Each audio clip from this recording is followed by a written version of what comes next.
Welcome to Talk to Brazil with Tom Reaoch, the business connector to business in Brazil. Welcome to Talk to Brazil, the Business Connection, a leading Brazil business podcast talking about business in the world. I'm Tom Reaoch, an American living in Brazil, known for business networking, and talking from my podcast studio in Campinas, São Paulo, Brazil. Today's guest is Luis Rasquilha, and he's talking with us from São Paulo. Luis Rasquilha is Chief Executive Officer at Inova TrendsInnovation ecosystem here in Brazil, which represents Inova's consulting, Inova Business School, includes Inova Research, Inova Online, and now Inova Club. Luis is a futurologist and trends expert, has been a guest many times before, always talking about the future. Today we're going to talk about the future of business opportunities in Brazil, and more specifically, the Greater Campinas region for Brazilian and global companies. So with that, Luis, welcome again to Talk to Brazil Business Connection. Hello, Thomas. Good morning. And how are you today? Pleasure to be here with you. Fine, thank you. Starting the week with this talk. I think it will be a fantastic week when we start discussing about the future with our friends. So it's an amazing opportunity again to be with you here in this stage of Talk to Brazil. Well, we talk always about the future, but it seems, and I've known you for many years, but we get to the point where the future becomes the past, right? But the future is always the future. And so this is what I want you to talk about today. As you look out into the world, and as you know Brazil, you know the world, what are the opportunities that you see? And we're talking about next year, 5 years, and specifically in the Campinas region, which you also know very well.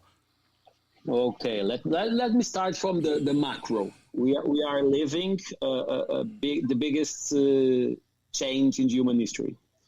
And this change, it's not caused by COVID. Unfortunately, we have the COVID as an accelerator, but it's caused by the fourth industrial revolution and the digital revolution.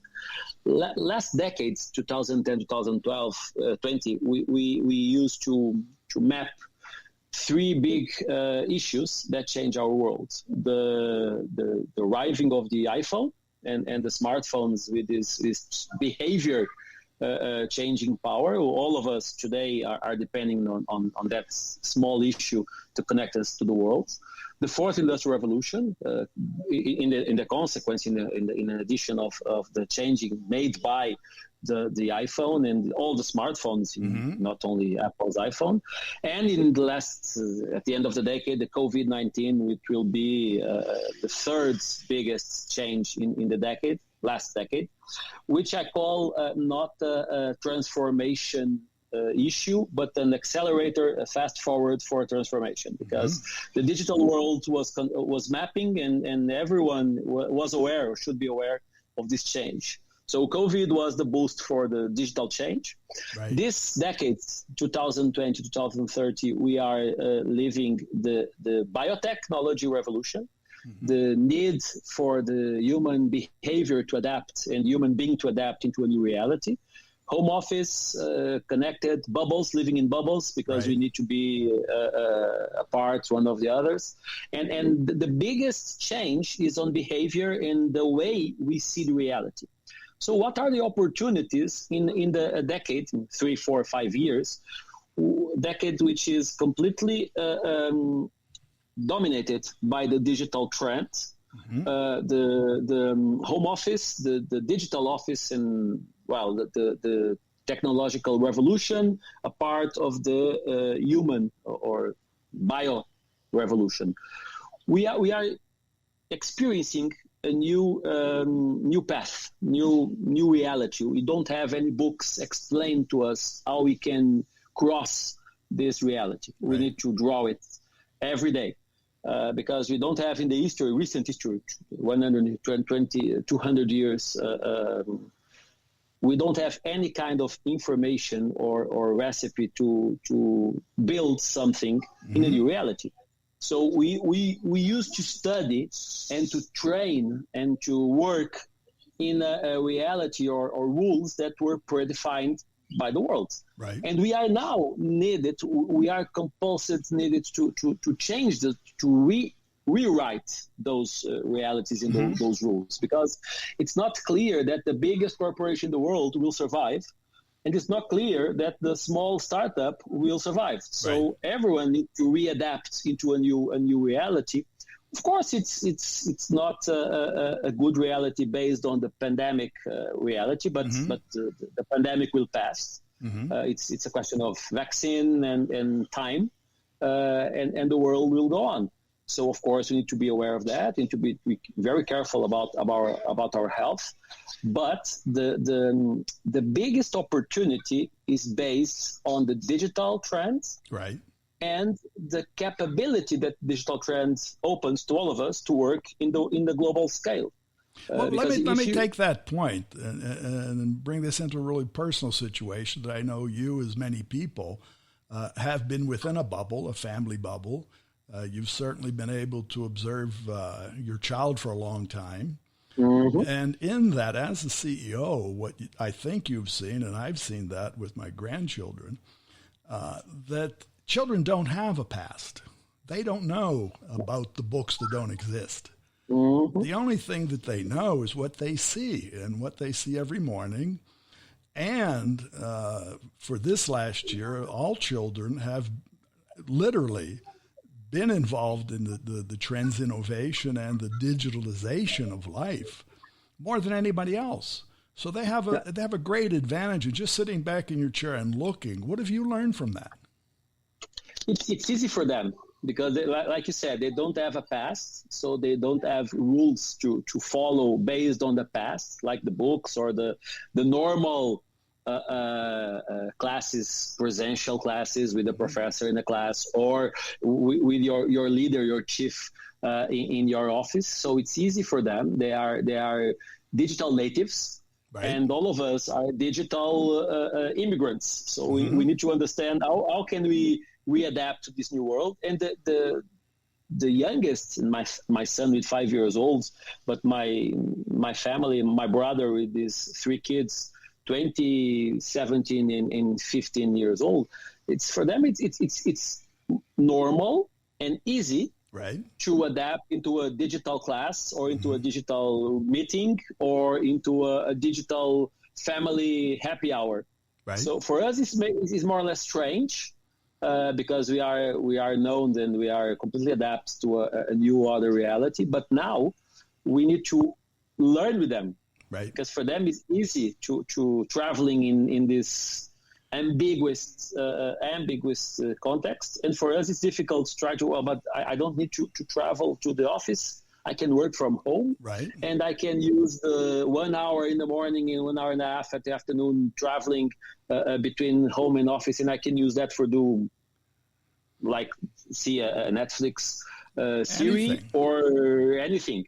So this is different. For them, it's normal, because it's normal. I close my Zoom app, I end my class, and I can start doing something else. And for us, it's strange because you have the feeling that you are not productive. Or you can do enough. 2 or 3 things at the same time, literally. At the same time. You can speak with you here, you can see email at the other side, and you can do anything else. So, and kids are normally doing that. They're doing probably 4 different things at the same time. Sometimes they even eat. Yeah, they are multitask. We are not multitask. So what you're saying, that as a CEO, as a director, as a business person, we have to become a kid again. I think we need to learn with them because they are very adaptable, flexible, and they can adapt very fast into this new reality. So we are using at Inova the idea of mentorship with the youngest. So I can learn with the youngest. I need to observe their behavior. I need to speak with them. And the youngest, my son with 5 years old, but my trainee with 22 years old are also important for our learning. And this is a big change because we are used to mentorship with older people, because older people have more experience, have more living life, and for instance, they know more about us than us. They know more than us about everything.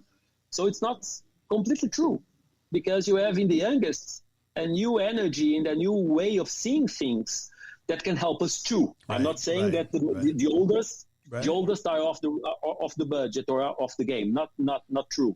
But we need to balance between the experience of the oldest and the energy and the adaptable capability of the youngest. And this is, I think, this is the biggest learning that we can have for this moment. And in our team, as you know, the majority of the people at Inova, we are very open to discuss new ideas and to learn with the youngest and the oldest. And for us, it's important. It's like we said, it's a lifelong learning journey. Right. And that there's another big change bringing from this change, this moment, as we need to continuously learn. We need to maintain our focus on learning all the time, because today's truth may be tomorrow's mistakes. Right.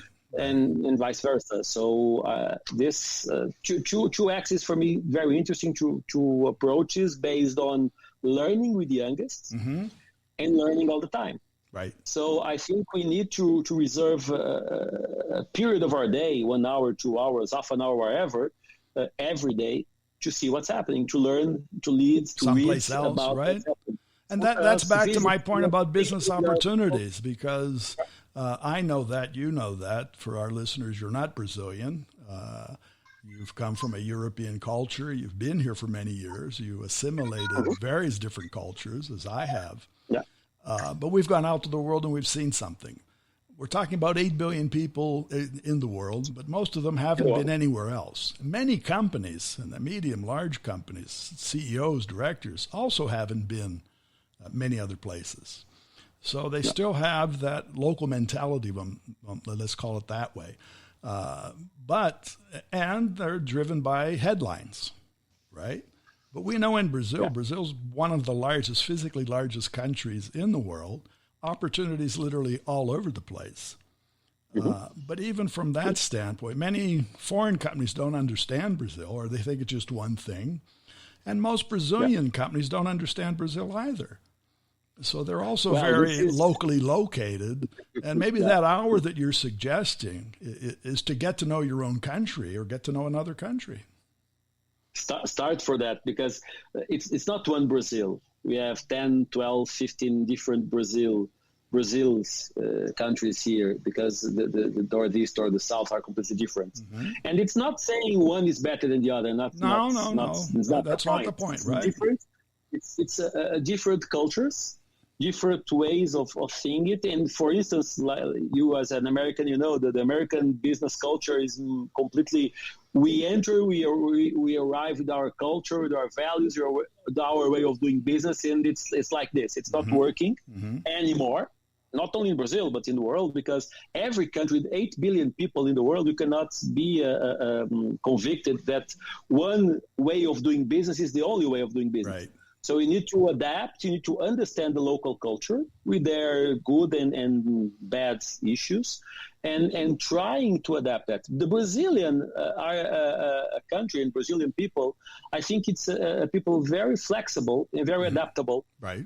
When you compare with, for instance, the north of Europe, like the Germans or the Dutch. So it's different. And for Brazil, I think there's an opportunity today, because in this VUCA world, like we said, there's many opportunities for those who can adapt. Right. For those who are completely focused on their truth, and they cannot be flexible to understand new things, it will be more difficult. But there's another way here important to say about the corporations, is based on corporate culture.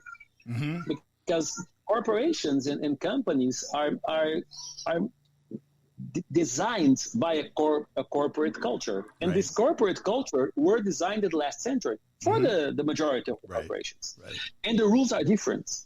So we are in the 21st century with digital approaches, with flexible corporations, with startups everywhere, with everyone empowered with technology and knowledge to do anything, everywhere, every time. So the big corporations, the multi-global corporations, but the Brazilian ones too, need to understand that the world it's different than 10, 20, 30 years ago.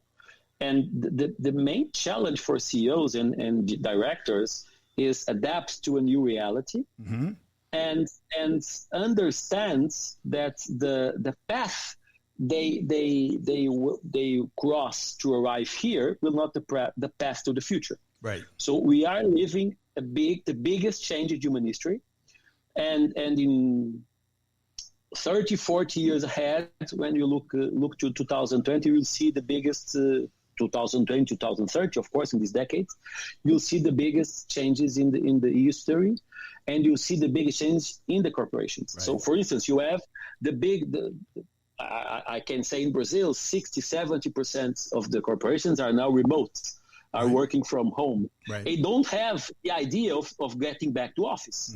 So this is a big change for a leader who is used to see, to open his eyes and to see at the room their team. Right. And now we need to ask for them to open the camera, because at the Zoom or at the Teams, everyone are with their cameras off. So it's a new way of leading. Right. It's a new way of leadership. It's a new way. It's different, so we need to understand that. We even talk about your virtual background that you're using, what I prefer, right? So, But the opportunities again, here we're talking about Campinas, and I agree with you. We've had massive opportunities. We've had unicorns starting. Brazil is a great place for the technology. Companies like iFood, Mobile, which have really taken advantage of this reality. So the home delivery of anything, that's all you can do. Today, you can only have something delivered. You can't go to a store anymore. So companies like that in the past, which have foreseen a future, not necessarily this, but they're already prepared for what's happening. They're taking advantage because they're just doing hundreds of thousands of things. They're also loaning money to their clients to survive, which is something new. So, and this is happening in our region. So these are things we need to adapt to and are adapting. So this is where the point I make about opportunity. There's a lot of good happening. It's not more. It's not a competition reality. It's a co-competition, co-creation and collaboration issue. Campinas, nearby São Paulo, it's the big metropolis of Latin America, and we have different startups and movements in Campinas. Campinas, it's more an industrial region, but there's a lot of new ventures, startups on services, on, like you said, iFood and Mobile started in Campinas, and it's I think the biggest opportunity is understanding that it's not only, I cannot only sell or work in Campinas. I can be in Campinas, but can work to all Brazil, all Latin America, and to the world. Right. So it depends on what you sell, but if you sell classes online, if you sell mentorship, everything you can deliver today. Right. In Brazil, it's growing on the logistic and delivery issues, like Mercado Livre, which has its own planes to deliver in 24 hours everywhere. Planes, in Brazil. trucks, everything, right? Trucks, everything. In Florianópolis, where I live part of my time, they have 80 drivers a day doing deliveries. 80. So it's a small island with 600,000 people, but they have 80 drivers delivering Mercado Livre packages. And they're nice yellow trucks, right? Nice yellow truck. So you have a new. It's a new reality. Of course, I think that the top management, like in top management, we can put here the C-level, the shareholders, the board members are some kind of surprised with all of this new reality, because, like I say, in my time it was not like this. Well, but your 5-year-old son is not surprised, right?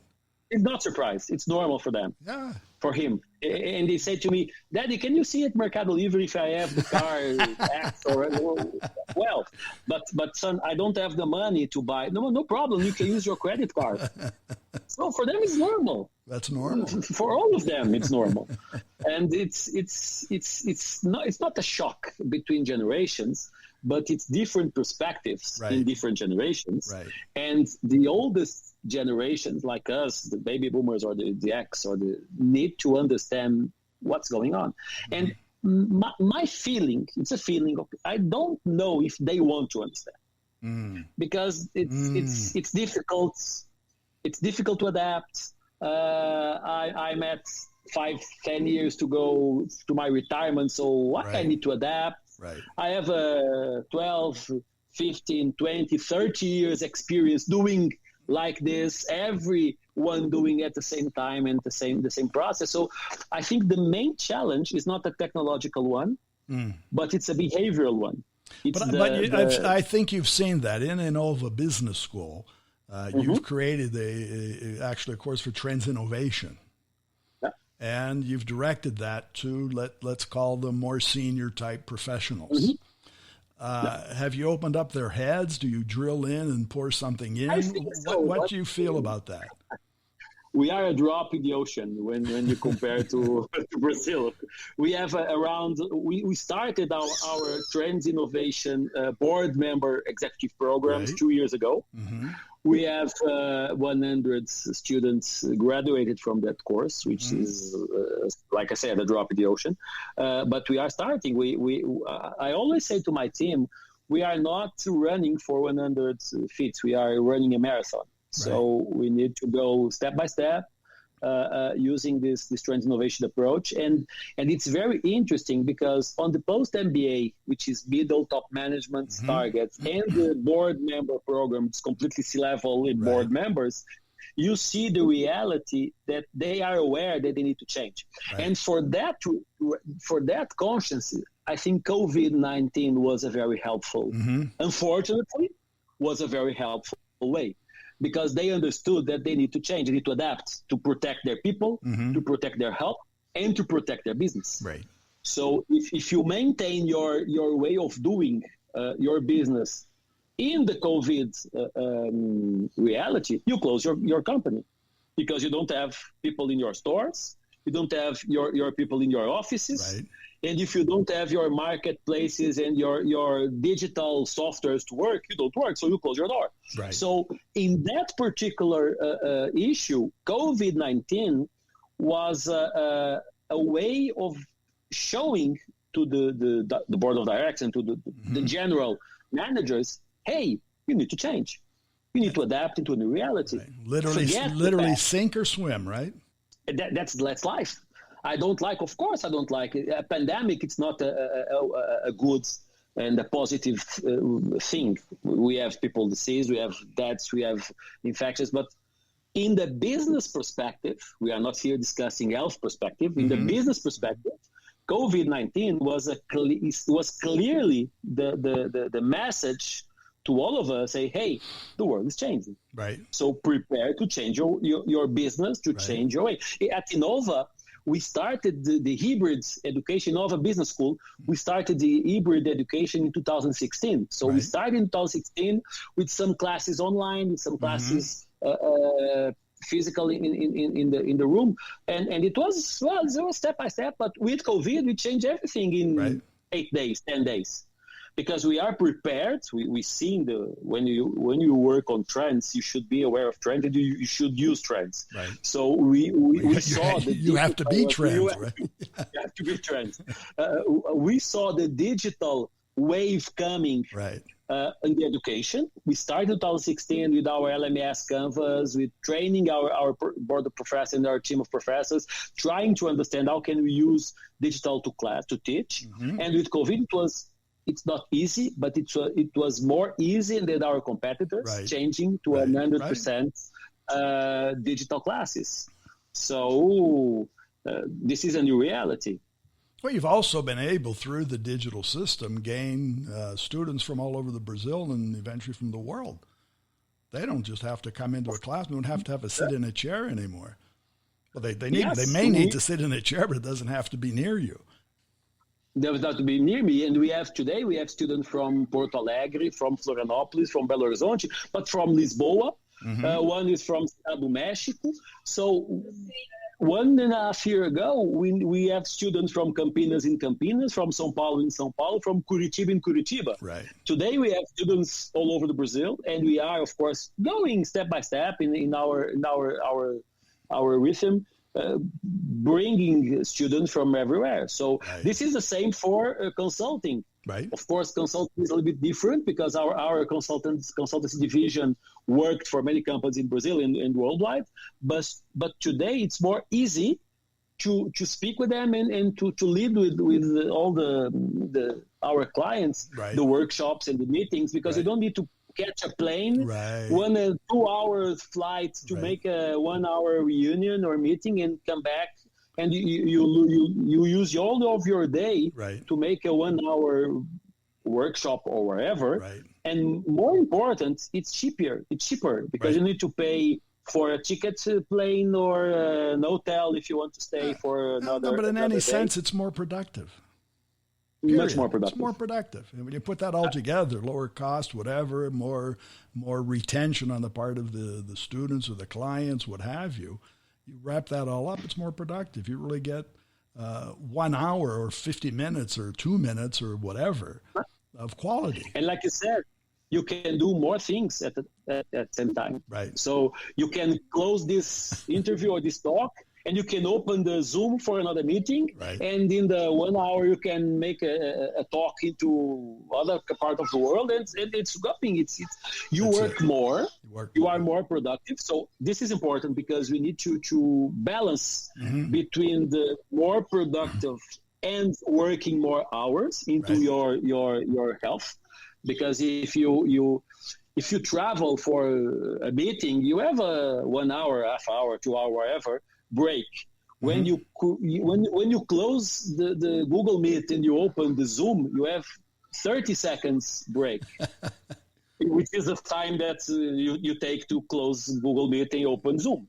So at the end of the day, you work more hours, you are more focused, and your brain it's more tired because you use it a lot. Well, I feel personally that my brain is more active.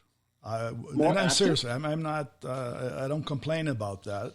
What I think my brain thanks me for is that I'm helping my neurons do something, and see something different, whatever. And I may not be out walking or playing tennis, but I feel that my head is active. I think my brain thanks me for that. I think it depends on the perspective that you have. If you are a positive person, your brain thanks for it. If you are a negative one, your brain is, well, can you go slow?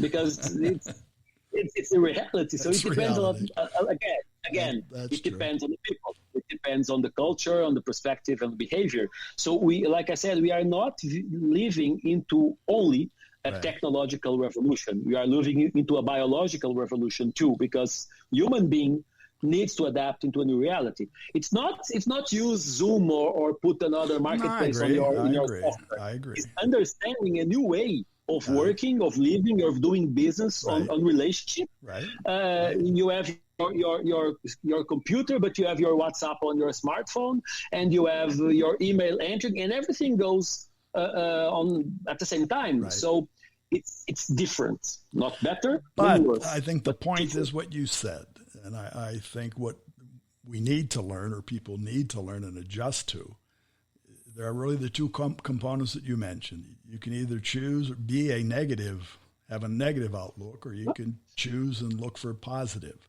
That's a choice. And that's a choice. And and kids choose to be happy. They choose to be happy because they don't have the oldest rules that say you cannot do that. So I think that's the secret to success and opportunities everywhere is be happy, be positive. Let's not negate things that have happened, but associate, I think from a business standpoint, associate yourself with positive businesses. And if we're talking about the Campinas area, we have many positive companies that we've mentioned that are growing, doing a number of different things. You talked about COVID, but we also talk as an opportunity from the health standpoint, new companies, new laboratories, new solutions, the universities, people thinking and doing things that they hadn't done before. So being in an atmosphere of positive thinking, productive people and companies, I think is a path to the future. The world is moving, and it's running fast because we need first to survive, right, and then to use the opportunities to be more happy, like you said. But again, it depends on the outlook and the lens that you use as a human being. Well, what makes me happy that we continue to survive. We're still happy. Yeah. You're still positive, right? Yeah. And unfortunately, on the negative side, we're coming to the end of our time. But that leaves us an opportunity to invite you back in the future. It will be a pleasure. And or maybe your son. Maybe I won't have you back. I might invite your son. Maybe him. I think it's interesting because he will speak about Hot Wheels cars and Monica, Turma da Monica, and about Pocoyo. It will be a very good lecture about how, and it's very interesting because in the near future, I said last decade we started the infotech, the technological revolution. Mm-hmm. This decade, we are starting the biological revolution. And next decade, we'll have the nanotech, the nanotechnology revolution. Right. Everything will be smaller, right, and everything will be inside of our bodies. So we call it singularity, and the singularity will arrive in the next 10 years. Right. And we are starting a new journey that will end or will start in the singularity as a new reality. Like Harari says, this is the last generation of Homo sapiens. Mm-hmm. The next generation will be the singularity generation. I agree, I believe, and we have studies in data that support that statement. So we are starting the change. We are starting to see the changes. It's not completely, we are not in the middle of it. You're making the change. We are making the change. We need to make the. It will depend on your perspective and your energy to do that. Right. Well, again, Luis, I want to thank you for being part again. Okay. Thank you. For sharing your time, for sharing your video, for sharing your many different virtual backgrounds with us. Always a pleasure. Always a pleasure. And we'll be back talking in the future. Okay. Okay, it will be a pleasure. Thank you, Tom. Good. And for our listeners, you can find more about Luis Rasquilha on LinkedIn, and his name is Luis, Luis. The last name is Rasquilha. And also Inova Business School, and that's www.inovabs.com.br. I'd like to thank you, our audience, and our sponsor, Focus MI Market Intelligence. Focus MI specializes in market research for the Brazilian agricultural market. More about them on their site, which is www.focusmi.com. Visit our site, talktobrazil.com. Find our previous shows of Talk to Brazil, which are also available on Spotify, Apple Podcasts, Google Podcasts, YouTube, and many more. Remember, when you talk to Tom, you talk to Brazil and the world. Goodbye, and thanks for listening. Thanks for listening to Tom Reaoch on Talk to Brazil, the business connector to Brazil.